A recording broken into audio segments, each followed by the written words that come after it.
Thanks for joining us online. Stay tuned for the weekly teaching at the Sanctuary. All right, good morning, everyone. How you doing? Good. You're all wondering, why did he show that video? But it always connects. You just have to wait for me to make the connection. So you wait 10 minutes and we'll do that. But until then, we'll make you wonder. Great to have you guys all here this morning. You might notice it's a little bit more bright here.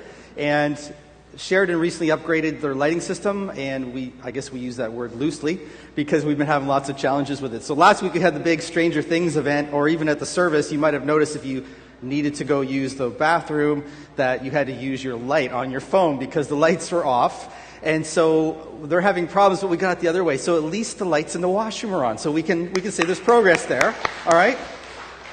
Anyways, it's good to have you here. If you're a visitor, a special welcome to you. We're glad that you are here to join us, and whoever you are, whatever your view is, your worldview, we are glad that you're here. And we just hope that your time here will witness you or watch you connect with some amazing people, that whatever we talk about or sing about will resonate with you, or maybe cause some questions for you to ask. But we're glad you gave up your time to be here today. Now, I think last week when we had this big, huge Stranger Things event and some of the other stuff, it's all rooted in the 80s. And then my kids went out for Halloween with basically all from Stranger Things, and it's just 80s show. And it got me reminiscing for some of us who kind of went through the 80s.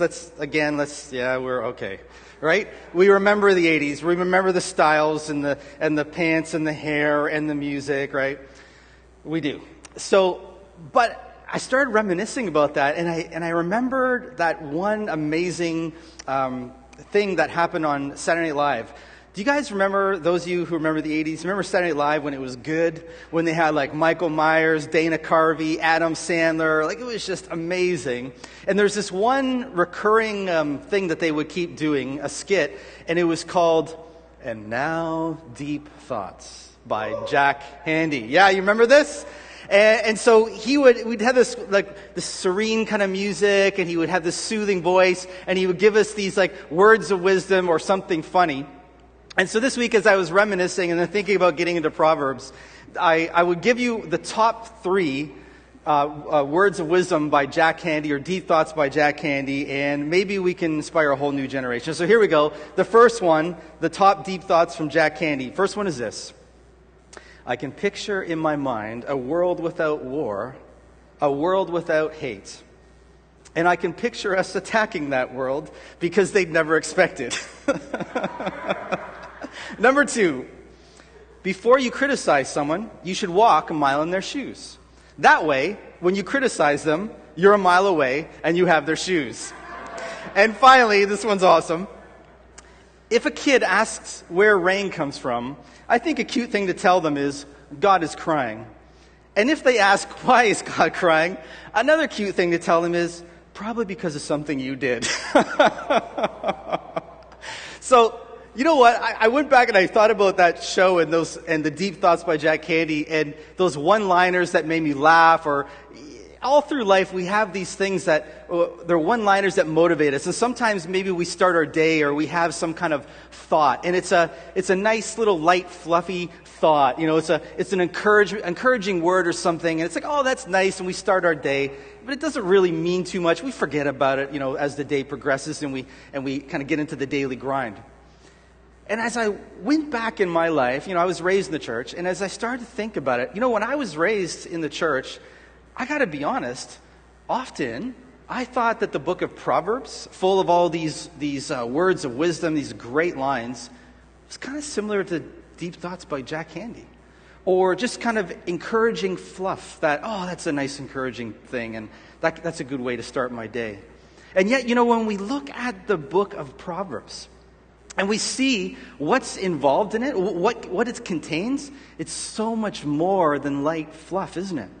I don't know if any of you guys have actually taken the time to read through Proverbs. I remember Andrew Lammy talking about going through the entire book at an elders meeting a year ago, and just the profound truths that he was pulling out every single day.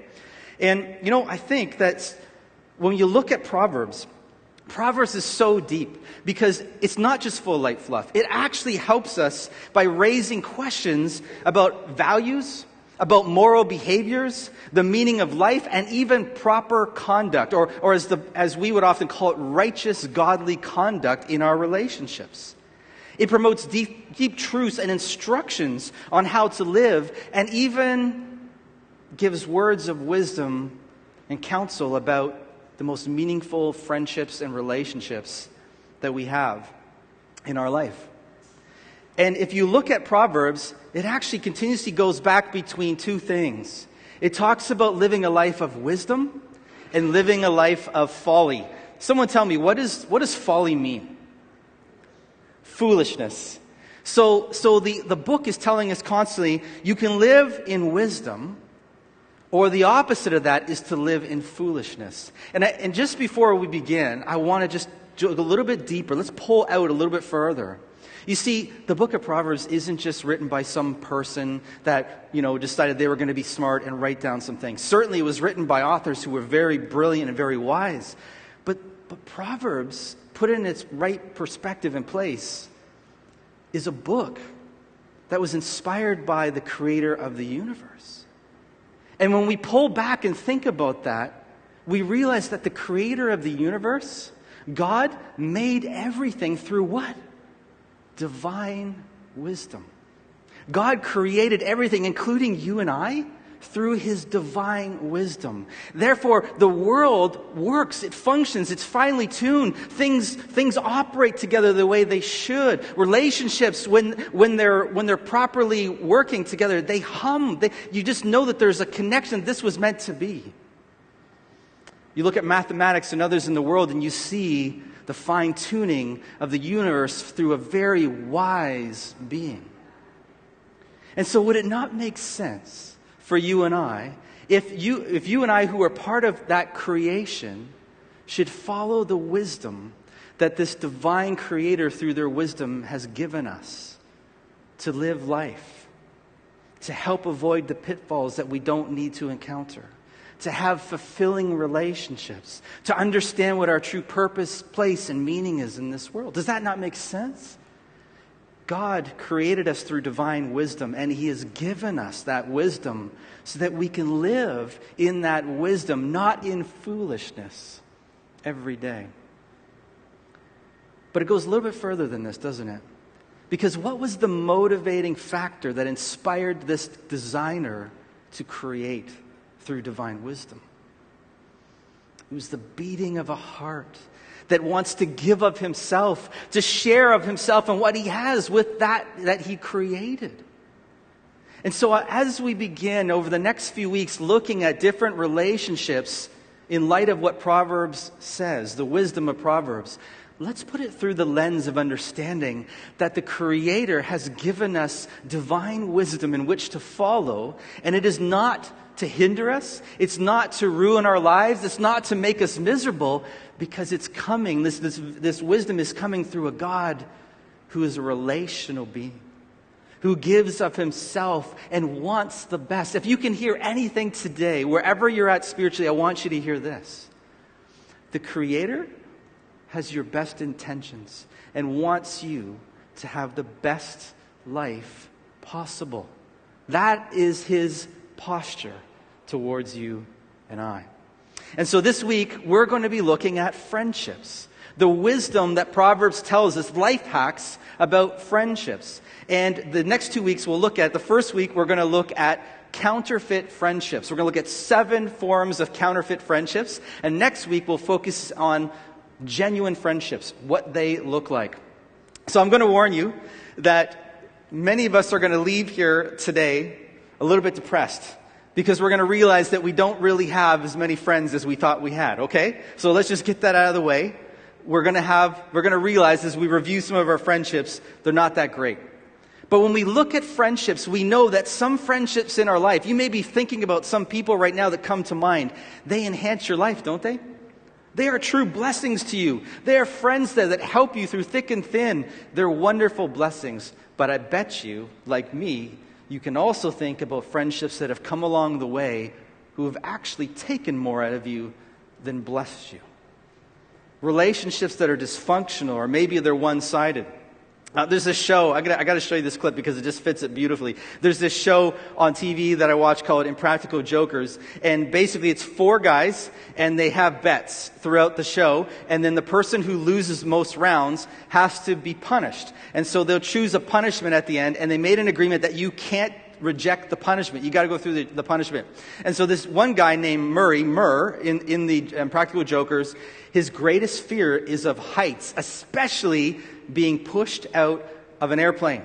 So what would friends do? You know, we've had friends in our life that have done things to us that have been so damaging, things we didn't see coming, things that were so painful. Maybe we still carry those pains today. And so we're going to look at some counterfeit friendships today. And I've asked our lovely Joanne Hoffman to come and to use some of our artistic ability. And she's going to be sketching some of these dysfunctional friendships just to help with more visuals that might help us in connecting and reviewing our relationships. And I want you to think not only of the friendships that we have that might be dysfunctional, I want us to really be personal.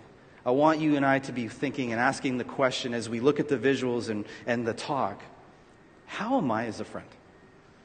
Am I being a counterfeit friend in this way or this way with my friendships? And allow God to kind of pick away at our heart this morning, okay? All right, the first one that we're going to look at, the first counterfeit friendship we're going to look at today, and we're going to be kind of whipping through the book of Proverbs, is the fake friend, okay? Number 1 counterfeit is the fake friend. And in Proverbs chapter 14, verse 20 says this, "The poor are despised even by their neighbors, while the rich have many friends." A modern translation of this verse in the Message says this, "Unlucky losers are shunned by all, but everyone loves a winner." Isn't that true? Everyone loves a winner. Actually, everyone likes to be around a winner, don't they? They want to reap the benefits of those who have been successful and are winning. And so the fake friend, if you are in a relationship with a fake friend, or if we are exhibiting this kind of behavior, the fake friend looks at friendship through self-interest. The friendship is through self-interest, and it's almost a transactional relationship. As a fake friend, I say, what can I get? What can I extract from you in a transactional kind of way that I can gain? This is someone that you can't trust on, you can't count on, you can't confide in, because they're there with the wrong motivation. So whatever it is, your treasure, your time, your talents, they all want to get those things or have a piece of those things from you.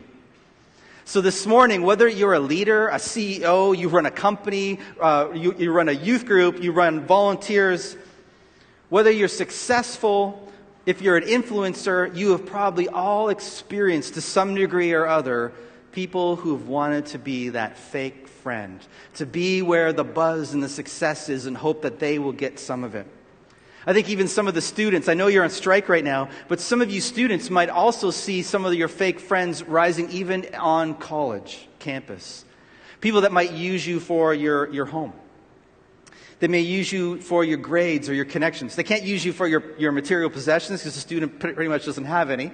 But they will use you in other ways because you're successful or you're popular. Proverbs verse 19 actually in verse 4 and 6 goes further, and it says this, "Wealth attracts friends as honey draws flies, but poor people are avoided like the plague." Lots of people flock around a generous person. Everyone's a friend to a philanthropist. People can use you for what you have under the disguise of friendship, and in time that can really hurt. Now, eventually, once we've been stung by these kind of relationships, it can make us more aware and seeing them coming, right? When we see people that start to want to use us for our success or whatever we're experiencing. And I've experienced this, even in the church, I've experienced this in my life, working or living in a church situation. I remember one time, Having people come in and trying to use their business and grow their business and experience just by having a friendship with the pastor. And it didn't take me very long to realize that, they were coming in. It's like, oh, I love the church and I love the service and love this and we want to get together with you. And you know what? Then I realized before long they were talking about their business and everything was about their product or how it could help my life and how is this wonder drug and it could do everything for everyone. And I realized that this was a fake friend in the making. Because they weren't actually interested in me. They weren't actually interested in doing life together. It was about using people to build their success or grow their business. So we need to be careful about fake friendships. Because friendship is not about using or taking from someone, is it? Friendship is about giving and receiving for the benefit of both. The second one, that's awesome. The second one is the gossiping friend, the gossiper. And in Proverbs 16, verse 28, it says this: a troublemaker plants seeds of strife. Gossip separates the best of friends. You ever experienced that? You ever been burned? You ever been cut deep by gossip from someone in your inner circle that you confided and trusted? It hurts. Friendship should be authentic and a place where you and I can be vulnerable, where we can bear our struggles and our burdens with each other and knowing that there's security, that I can do it in confidence. But a gossiper uses those times, uses our information, uses our failures for their gain. And that will often bring strife into that friendship, deep pain and hurt and distance. Because you see, the gossiper always wants to be on the inside where they have access to information. We live in a world where, remember the modern world said, knowledge is power. Do you know what the postmodern saying is, the slogan? Information is power. And I think for the gossiper, you look around and you realize that gossip has really took hold of information is power. We only need to look at our conversations or what's happening on social media, and you will see gossip jump out of so many different places. And even in the church, we try to spiritualize it, don't we?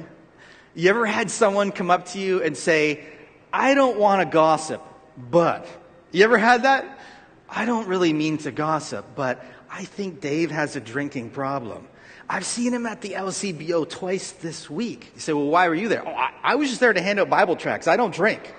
But I noticed him there. I had my binoculars. I saw him go in. I saw him. He had no bag, and he had a bag.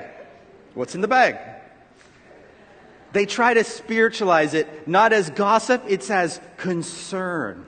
I'm concerned about this person. I think a good practice for us is whenever someone comes to say, I don't mean to gossip, but we should stop them and say, then don't. Would that be a good practice? Maybe don't. Now, there are times when we do need to go to a person's friends and say, I'm really concerned about this person.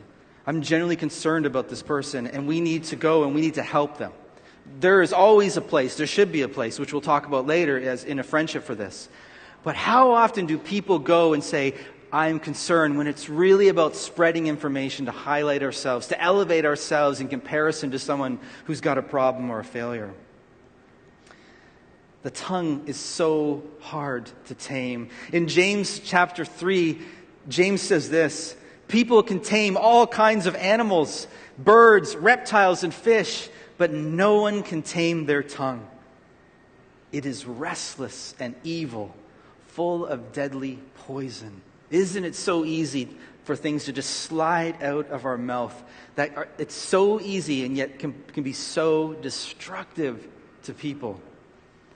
The gossiping friend does not have your best interest. The gossiping friend is caught and is trapped in that desire to elevate and promote themselves at the cost of those around you. And here is a warning. If you have a friend and you hear that they're gossiping about others, if they're coming to you and saying, I don't mean to gossip, but, let this be a warning to you. If they're doing that to others, how long before they do it to you? The third one, I love this one. The third dysfunctional counterfeit friendship is the clingy friend. I heard a pastor once preach on this, and he said, okay, so we're going to talk about the clingy friend, and right now we're going to call some of them out by name. And he said the funny thing was that the clingy friends started to clap, like, yeah, okay, who it is. And they're looking around, who's going to be the clingy friend? Because the clingy friend doesn't know they're the clingy friend, right? If we're honest, the clingy friend never knows that they are being clingy. And in Proverbs chapter 25, verse 17, it says this. Don't visit friends too often, or they will get tired of it and start hating you. I love that language in the Bible. Don't keep hanging around and bothering your friends because they'll get tired of it and start hating you. What language? The clingy friend begins to wear out their welcome fast. They take advantage of a friend's generosity or maybe their hospitality. And after a while, it starts to wear thin to where you dread that person coming over. I don't know about you, but often in my life, when I look at my friendship gauge, I see the gauge cross over from I'm really enjoying the company of my friend until it gets to the point where it's like, you're sucking the life out of me. Have you ever been there? We can be honest with each other, right? Thank you, Bettina. Yes, one honest person in this room, right? How often has it been where it's like, I really enjoy your friendship, but now you're overwhelming me. Just go away. Any of you seen the beginning or the intro of Everyone Loves Raymond? You ever see that? Everyone Loves Raymond, right? And it's a scene where his parents live across the street and they drive him crazy. They're always over. They're always bothering them. They're always meddling in his life with his wife and his kids. And so they see him coming. They try to lock down the house. They close the door. They turn off the radio. They hide their kids because they've had enough. The parents have actually become too clingy, right? They've been too clingy. Maybe you guys are like, amen, man, preach it. Maybe you could send this message to my in-laws. I don't know. But the clingy friend never knows that they're the clingy friend. But it's overwhelming, and it begins to take advantage of our generosity and hospitality. And this is a sign of either low self-worth, lack of identity, or codependency. And this deficiency plays out in their needs to always cling to someone else, because that's where they will get a taste of joy, hope, and significance. They can't find it on their own. They can't even find it alone with themselves and God. They have to find joy, happiness, peace, purpose, attached to other people. And it's destructive, and it ends up not helping anyone. When I was 14 years of age, I was a typical teenager. I didn't think my parents did anything right. I was very critical of my parents. They were always, against me and stuff. But there was this one day when I had to give my dad major props. We had recently gone and started attending another church, and my dad had two motorcycles. He had a Harley Davidson and he had a Honda Fast Nighthawk, and it was depending on what mood he needed he would go and take a different vehicle out.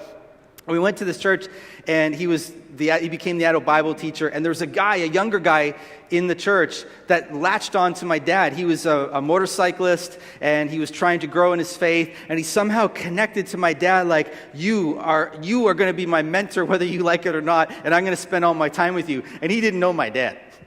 My dad had friendships always at a distance, and he could be pretty curt. And I remember this guy showed up one day to my house when I was 14, totally unannounced. Hear the Harley coming down the street, parks it there, and my dad's like, who's this? And it's this guy. And he shows up, and it was my dad, my mom, and me, and this guy in the living room. And I was just watching my dad to see how long he was going to last.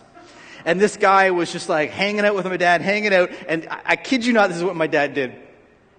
Hey, you know what? My wife would love to see your motorcycle. Well, she'd love to see your motorcycle. Come on, let's go. So bring your gear. So my dad gets the guy out of the house, and they go down to his motorcycle. They're looking at the motorcycle. My mom doesn't like motorcycles. We're looking at the motorcycle. She says, my wife would love to hear you start up that motorcycle. She would love to hear you start the motorcycle. I'm watching this, and he starts up the motorcycle, and it's like a little bit, oh, that's awesome, comparing notes and stuff. And how does it ride? How does the motorcycle ride?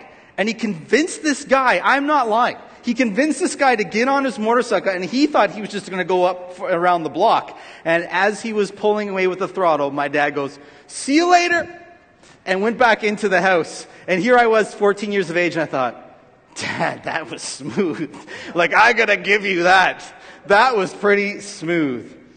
We need to be careful of clingy friends because they don't honor the privacy of others, which points to a void in their own life. The fourth dysfunctional or counterfeit friend is this: the angry, rebellious friend. And I would say if there was one more dangerous than of all seven, it is this one. The angry, rebellious friend. Again, the book of Proverbs gives us wisdom in verse 20 or chapter 22 by saying this: don't hang out with angry people. Don't hang out with angry people. Don't keep company with hotheads because bad temper is contagious. Don't get infected. Angry, rebellious friends are extremely dangerous. Their anger can bring about violence, resentment, leading to harm for others through their words and actions, and camping in self-pity and sorrow. And I have to tell you, that is a horrible place to call home. Recently, Christian counselors in the United States said that over 50% of people that come to Christian counseling have problems dealing with anger.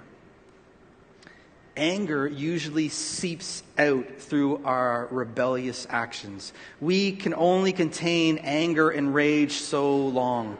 And we might even not even realize it's there until someone starts to peel the layers away like an onion and see how deep it runs in our heart.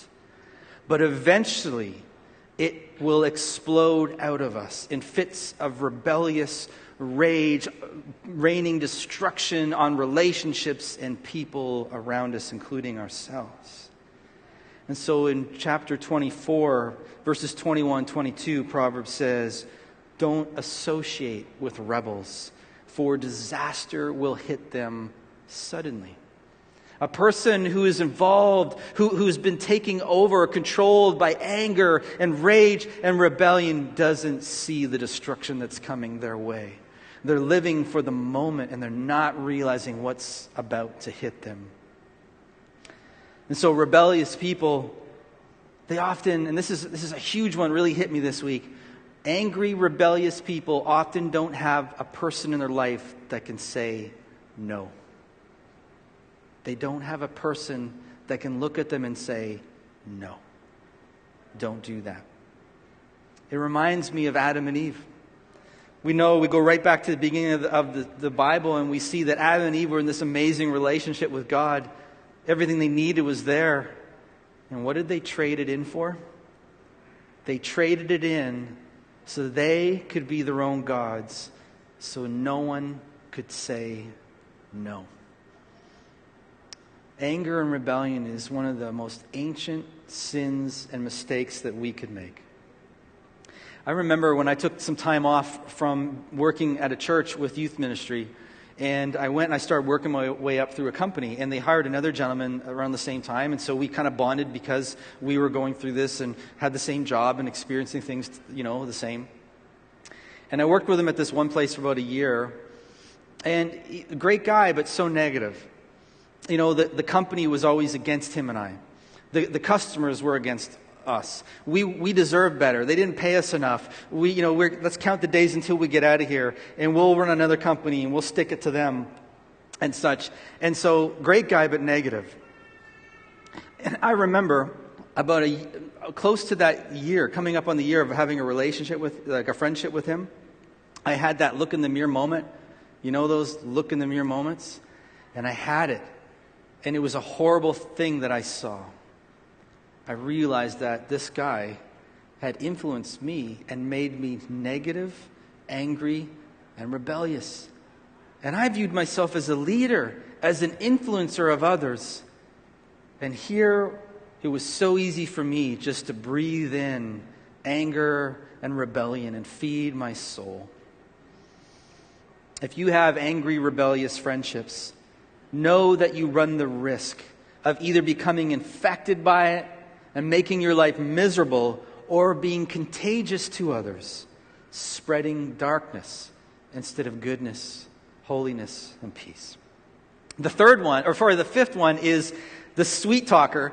When I gave my notes to Joanne last week, or yesterday, it was a rough draft, and she's like, "What's this sweat talker? What is the sweat talker? I don't know how to draw a sweat talker." Sorry, rough draft. Proverbs 27 says this: "Wounds from a sincere friend are better than many kisses from an enemy." You might be saying, "What? Wounds from a sincere friend? That doesn't even make sense. Wounds from a sincere friend?" Actually, it does. For you see, a true friendship allows someone to say things that may sting, but are for the best. A true friendship provides each other the opportunity to speak truth into our lives, even when truth hurts us. I've noticed over my years that there's this trend that's been happening where people have friendships, and then you'll see that someone in the friendship is making a really horrible choice. They're doing something that's going to be destructive to them, or it's going to impact their schooling. They may get kicked out of schooling, or it may damage a relationship, or it may be an addiction or something else. And you come to that friend and say, "You're their best friend. What are you going to do?" And they say, "Oh, I don't have a right to say anything." "Aren't you their friend?" "Yeah, but I don't have a right to intrude on their freedom to choose. You know, what's right for them is right for them. What's right for me is right for me." No! That is the stupidest thing I've ever heard. This trend to just allow our friends to go down the road to destruction because we don't think we have a right, that's not friendship at all. I want a friendship where when that person sees that I'm making a grave error, when I've fallen off track, when I'm going to harm myself or I'm going to harm others, they're going to speak to me. They're not just going to tell me the things that I want to hear. They're not just going to praise me for the gifts or the things that I'm doing right. I need them to see where I'm short-sighted and say, "John, I love you, but this, you got to watch it. You got to straighten yourself up." We all need that kind of friendship in our life. I have mentors and I have friends that hold me accountable. And even here with the leadership of the church, the elders, I love Andrew Lammy, because whenever he calls me or sits me down and says, "Hey, I don't want to surprise you. I didn't want this to crush you, so I just wanted to tell you." And I know whenever he says something like that, like, "I don't want you to be surprised," or his great line is, "I don't want you to be thrown under the bus." So I know at that point what Andrew's about to say is, "I'm concerned about something that you're doing. I don't want you to be thrown under the bus, but the elders and I are concerned about this. We've talked about it, and we want to help you." You know something? Most of the time, he's right on. I've been short-sighted. There's something I'm doing that's not right. We need those kind of relationships that can speak into our lives, that can sometimes wound us for the good.